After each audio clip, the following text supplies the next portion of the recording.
Okay, so we're back live, and this is Senate Health and Welfare, and we're going to go through S-192. So it's all yours, Kate. Okay, thank you. I'm pulling up the document. Okay, great. So again, Katie McLean, Office of Legislative Counsel. Earlier, we looked at a section-by-section summary of S-192, and now I have the language itself pulled up.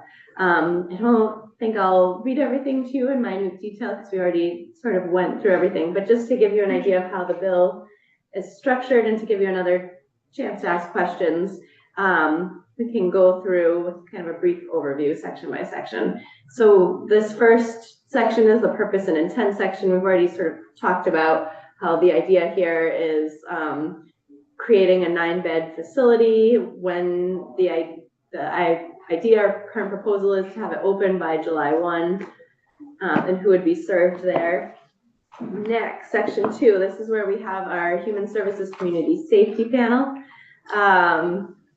Again, we already referenced who would be on this panel, the secretary and 3 commissioners. We have a list here of who the individuals are who would be under consideration or review for admission. I maybe shouldn't use admission, but for treatment or programming at a forensic facility. And we have the membership. And this language just says who the panel will get technical, legal, fiscal, and administrative assistance from. And then we move into this language, which is adding a new subsection B, and this is where a lot of our conversation was. So this is when a review is triggered by the panel. So once a report concerning competency or sanity is completed or disclosed to the opposing party, then the panel may, this line 19, may conduct a review on its own initiative. Subdivision 2A starts giving us the process for what happens if a review, if the panel does not initiate its own review, then there could be a motion filed with the court to conduct a review. So this language kind of governs that motion, the ability to file a motion, what would be in the motion, and the court's ruling on the motion.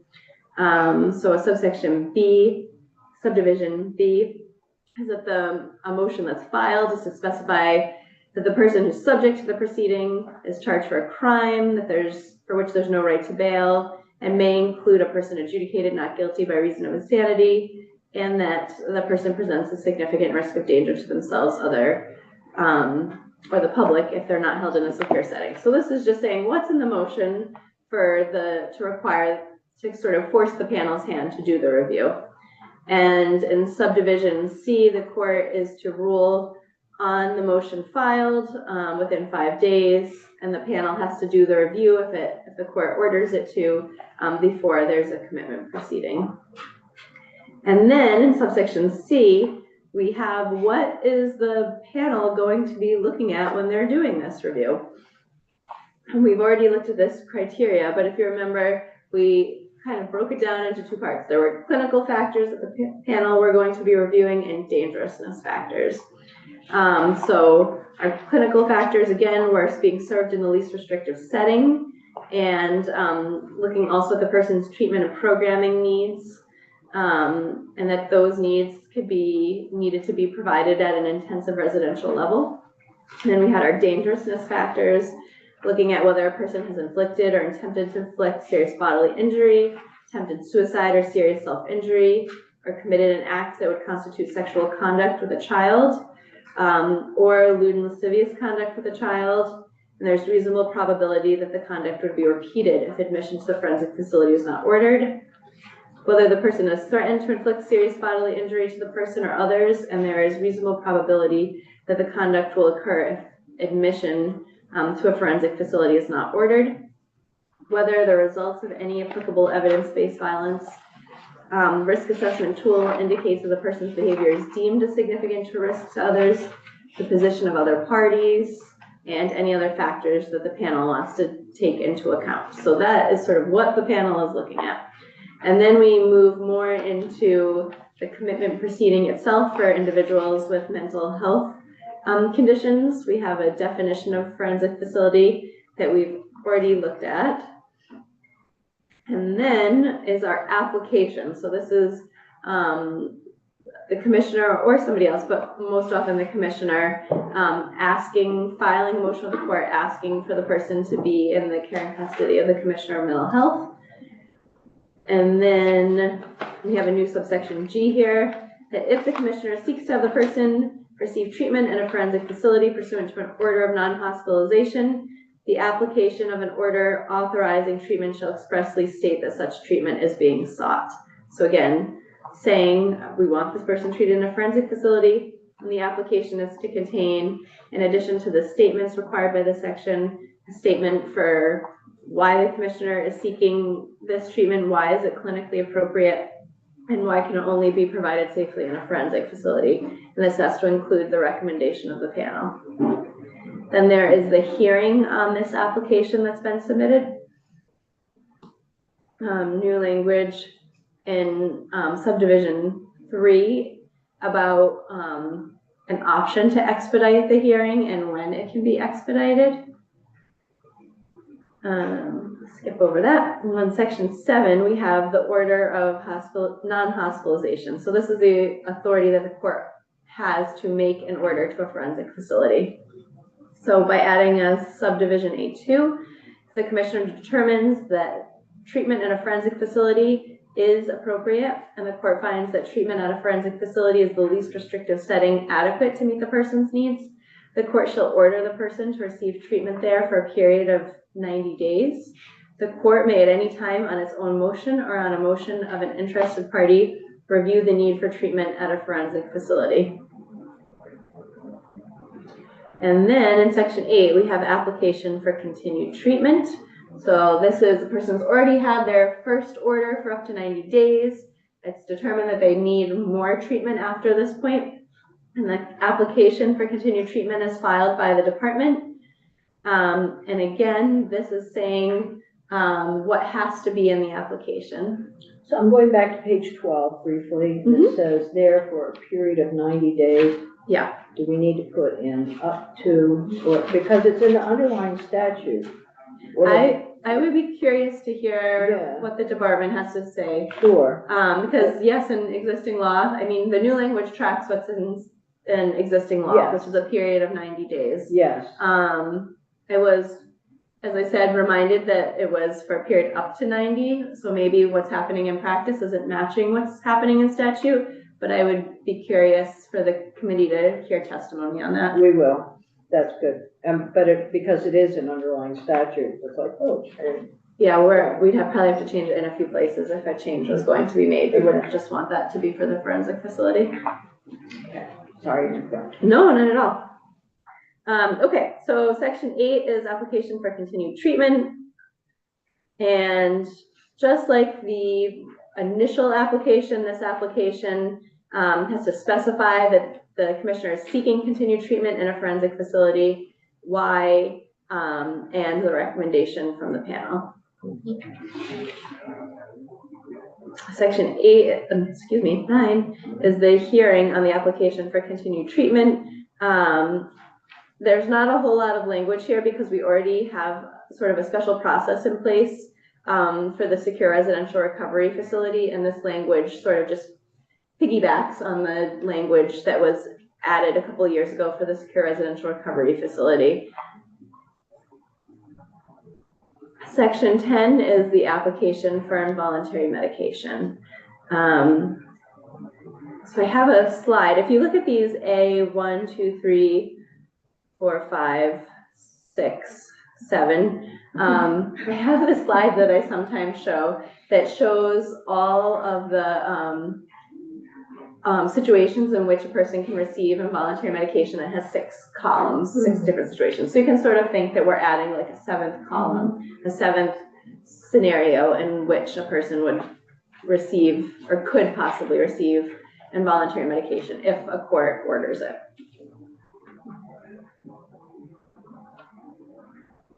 These are conforming changes. Okay. And then section 11 has to do with the court findings on the order for involuntary medication. So for a person who is receiving treatment pursuant to an order of non-hospitalization in a forensic facility, the court finds that without an order for involuntary medication, there is substantial probability that the person would continue to refuse medication and as a result would pose a danger of harm to self or others. The court may order administration of involuntary medications at a forensic facility for up to 90 days, unless the court finds that an order is necessary for a longer period of time. An order for involuntary medication pursuant to this subsection shall not be longer than the duration of the current order of non-hospitalization. If at any time the treating psychiatrist finds that a person subject to an order for involuntary medication has become competent pursuant to 7625 of this title, the order shall no longer be in effect. And that, so again, the bill is sort of divided in half. So we reached the halfway mark and we switched from the statutes on mental health commitments to commitments of individuals in need of custody, care, and rehabilitation. So that is individuals in the custody and care of the Commissioner of Dale. This first section 12, the changes in Title 13, the criminal justice title, but it makes some changes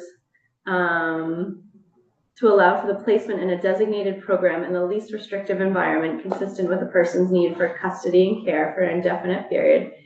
And then we have some new language about judicial review procedures. The judicial review procedures for an order issued pursuant to subsection A for discharge from an order of commitment are in that 8845. That was that big long section when we were going through the section by section summary.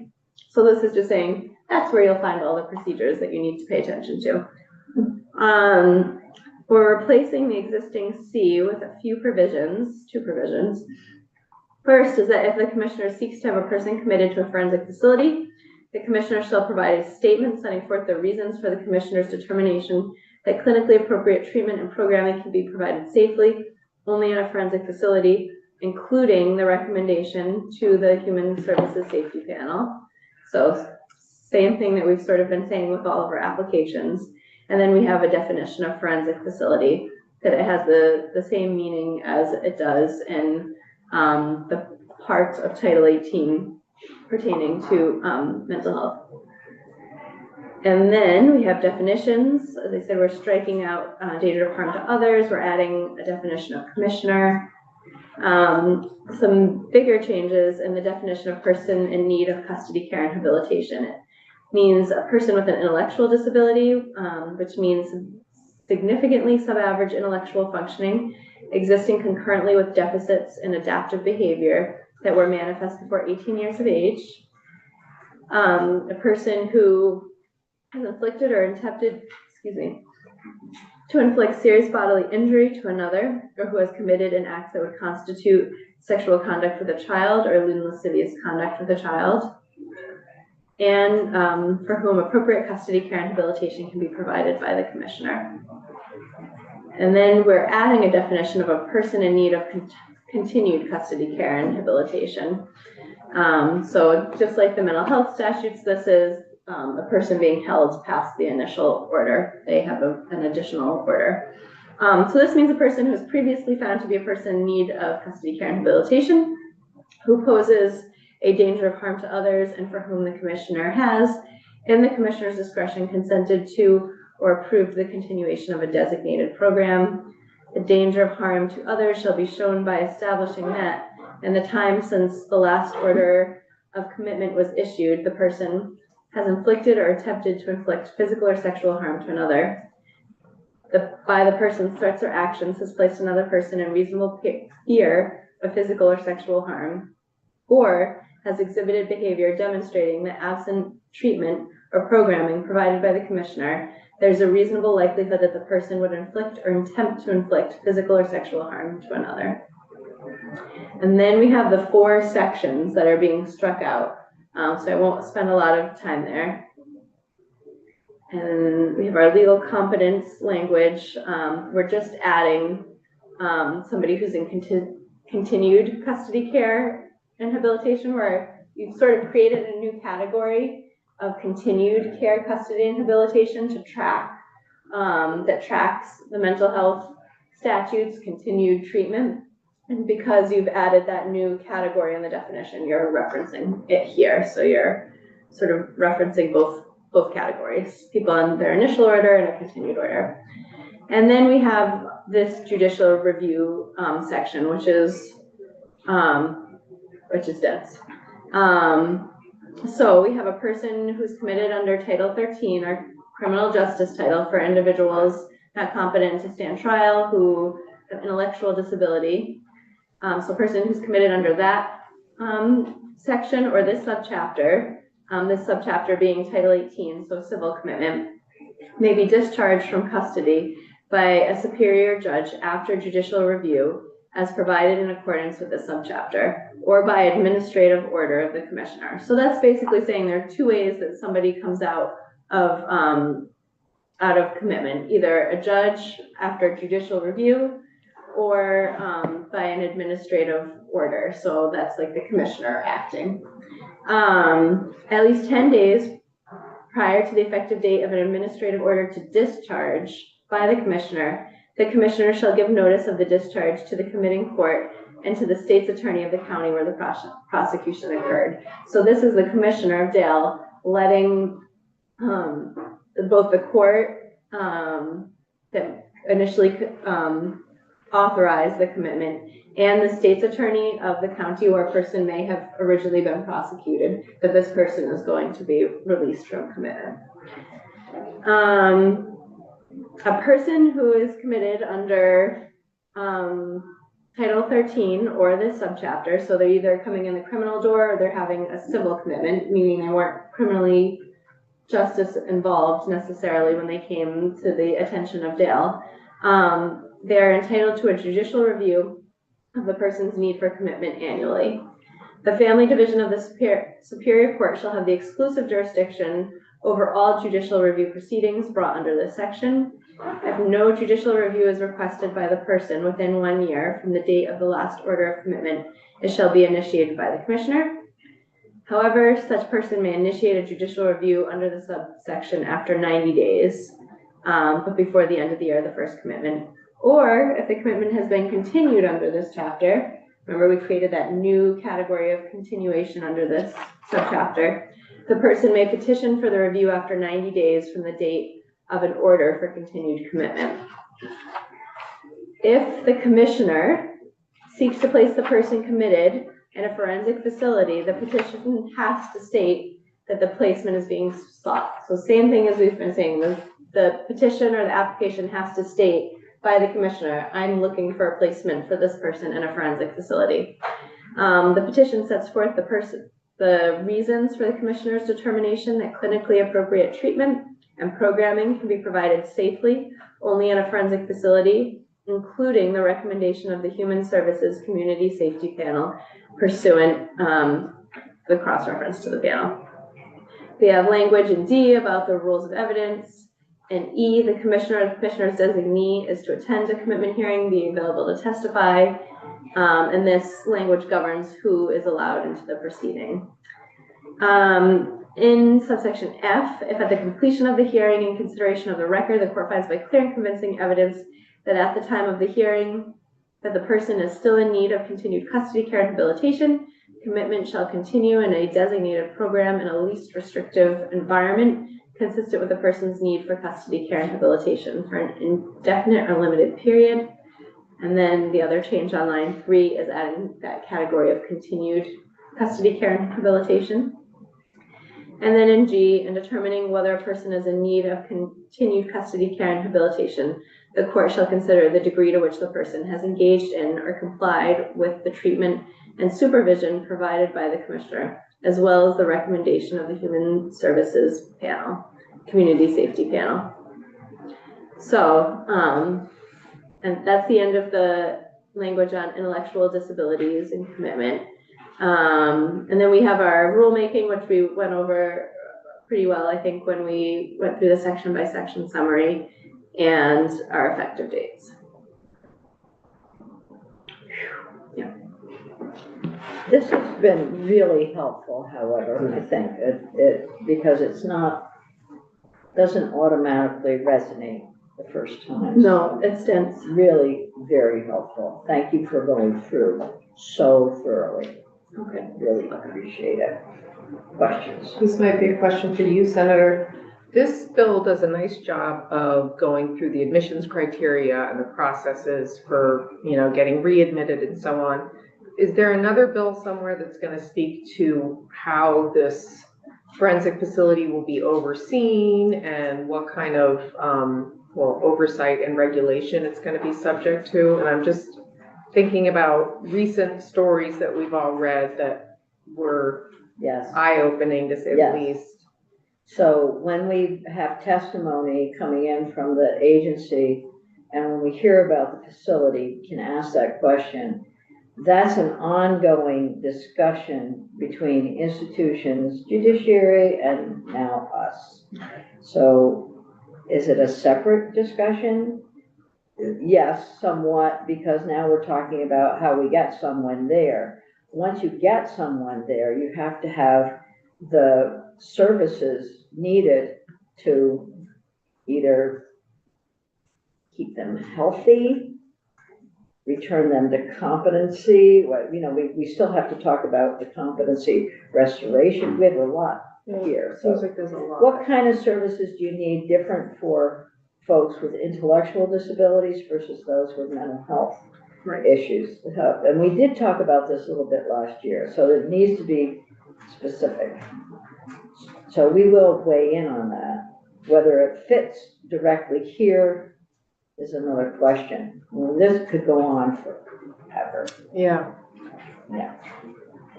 I just want to make sure there's a clear path to folks being able to share if they have, questions or concerns about anything that's happening. And is there a body that can speak to it? Because it just seemed like there's been confusion in the past with some facilities.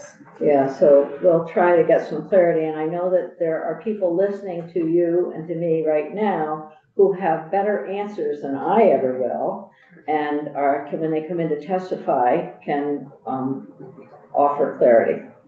Great, thank you. Yeah, that's great.